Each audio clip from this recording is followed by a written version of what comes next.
How have the Olympic Games had an impact on the popularity of water polo?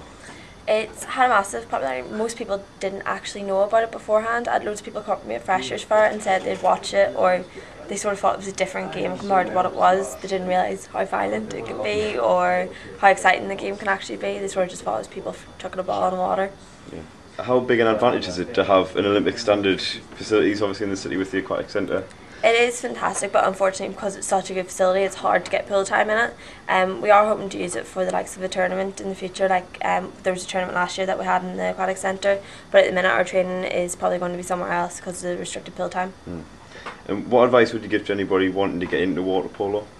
Advice would probably be sign up, because we are starting the team from very beginning this year. We're teaching people from very basics and building it upwards. We haven't had a full team in the university before, so we want to build it up and start it from scratch. We've got people who've never played before, we have people who have swam and maybe have heard about it, or we have people who have played before, we have somebody who's played at national level. So we are going to start right at the basics, from treading water right up to scoring goals.